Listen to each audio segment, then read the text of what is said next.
नमस्कार, प्रभात साक्षी news network और आप सभी का स्वागत है। जम्मू कश्मीर एक बार फिर सुरक्षा एजेंसियों की सतर्कता और दृढ़ संकल्प का गवाह बना है। कुलगाम में आतंकवादियों के साथ हुई मुठभेड़ में एक आतंकी मारा गया और सेना का एक जवान घायल हुआ।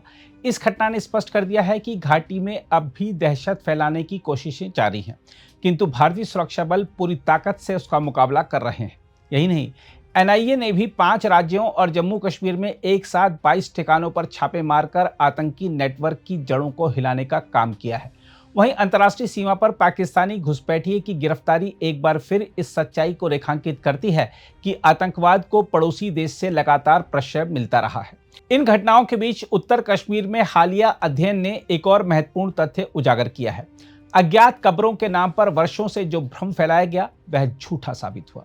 रिपोर्ट बताती है कि 90% से अधिक कब्रें विदेशी और स्थानीय आतंकवादियों की थी, न कि निर्दोष नागरिकों की। यह तथ्य उन शक्तियों को आईना दिखाता है जो कश्मीर को अंतर्राष्ट्रीय मंचों पर मानवाधिकार हनन का झूठा एजेंडा बनाकर भारत को बदनाम करने की कोशिशें करती रही हैं।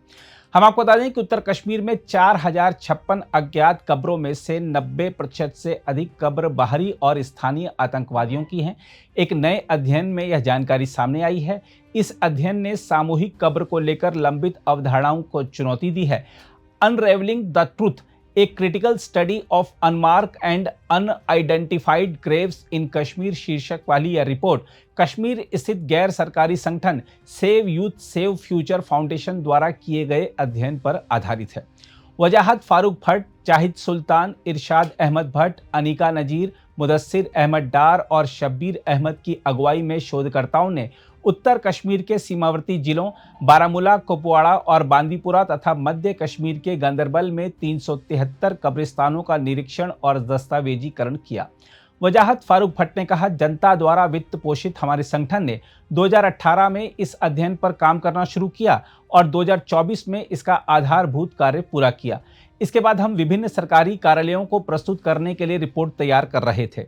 यह रिपोर्ट कश्मीर घाटी में दहशत फैलाने के लिए सीमा पार से थोपे जा रहे किसी भी तथ्य का खंडन करने में सक्षम है। इस अध्ययन में जीपीएस टैगिंग, फोटोग्राफिक रिकॉर्ड, बयान और आधिकारिक अभिलेखों के विश्लेषण सहित एक जटिल पद्धति का उपयोग किया गया है। इस अध्ययन का उद्देश्य असत्यापित विवरणों पर निर्भर रहने के बजाय साक्ष्य प्रदान करना था। शोधकर्ताओं के अनुसार शोध दल ने कुल 4056 कब्रों का दस्तावेजीकरण किया और ये आंकड़े एक ऐसी वास्तविकता को उजागर करते हैं जो निहित स्वार्थ वाले समूहों द्वारा किए गए पिछले दावों से काफी अलग हैं। रिपोर्ट में बताया गया है कि 2493 कब्रें लगभग 61.5% बाहरी यानी विदेशी आतंकवादियों की हैं जो आतंकवाद रोधी अभियानों में मारे गए। रिपोर्ट के मुताबिक मारे गए इन आतंकियों के पास अक्सर पहचान पत्र नहीं होते थे, जिसकी वजह से उनका नेटवर्क छिपा रहता था और पाकिस्तान अक्सर इन घटनाओं से इनकार करता था। इसके अलावा लगभग 1208 कब्रें यानी लगभग 29.8% कश्मीर के स्थानीय आतंकवादियों की थीं जो सुरक्षा बलों के साथ मुठभेड़ों में मारे गए थे। रिपोर्ट में बताया गया कि इनमें से कई कब्रों की पहचान सामुदायिक साक्ष्यों और परिवार की मंजूरी मिलने के बाद की गई। शोधकर्ताओं को केवल 9 कब्रें ऐसी मिली जिनमें नागरिकों की पुष्टि हुई और यह कुल कब्रों का मात्र 0.2% है। फाउंडेशन के अनुसार यह निष्कर्ष सामूहिक नागरिक कब्रों के दावों का सीधा खंडन करता है और दर्शाता है कि व्यवस्थित न्यायेतर हत्याओं के आरोपों को काफी बढ़ा चढ़ाकर पेश किया गया। अध्ययन में 1947 के कश्मीर युद्ध के दौरान मारे गए आदिवासी आक्रमणकारियों की 70 कब्रों की भी पहचान की गई, जो इस क्षेत्र में संघर्ष संबंधी कब्रों की ऐतिहासिक गहराई को उजागर करता है। वजाहत फारूक भट्ट ने मानवीय चिंताओं को दूर करने के लिए आधुनिक डीएनए परीक्षण का उपयोग करते हुए 276 वास्तविक अचिन्हित कब्रों की व्यापक फॉरेंसिक जांच की आवश्यकता पर भी जोर दिया। फाउंडेशन के अनुसार व्यापक क्षेत्रीय जांच से 4 जिलों में कुल 4056 कब्रों का दस्तावेजीकरण हुआ। आंकड़ों से एक जटिल वास्तविकता सामने आई जो इन कब्रगाहों से जुड़े पहले के दावों और प्रचलित कथाओं से काफी अलग है। दूसरी ओर आतंकवाद और अलगाववाद का चेहरा केवल बंदूक से ही सामने नहीं आता। श्रीनगर के हजरत बल दरगाह में राष्ट्रीय प्रतीक अशोक स्तंभ वाली पट्टिका को क्षतिग्रस्त करना इस बात का सबूत है कि कुछ तत्व अब भी भारत की राष्ट्रीय अस्मिता को ठेस पहुंचाने की कोशिश कर रहे हैं। यह केवल एक पट्टिका तोड़ने की घटना नहीं, बल्कि उन लोगों की गहरी राष्ट्र विरोधी मानसिकता का प्रतीक है जो राष्ट्रीय प्रतीकों से चिढ़ते हैं और हर अवसर पर उन्हें विवाद का विषय बनाना चाहते हैं। यह न केवल देश के कानून का उल्लंघन है, बल्कि सांस्कृतिक और संवैधानिक अपमान भी है।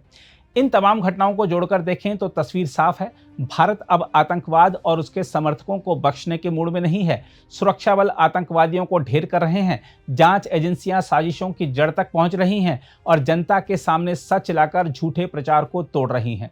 इसके साथ ही राष्ट्र विरोधी मानसिकता रखने वालों को यह संदेश भी दिया जा रहा है कि राष्ट्रीय प्रतीकों और एकता पर आघात करने की किसी भी कोशिश को सख्ती से कुचला जाएगा।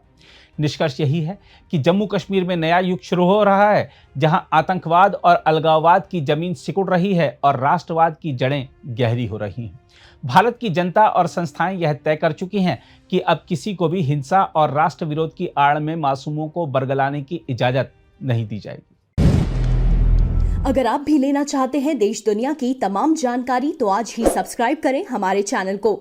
साथ ही नीचे दिए बेल आइकन को जरूर दबाएं ताकि हर अपडेट आप तक पहुंच सके।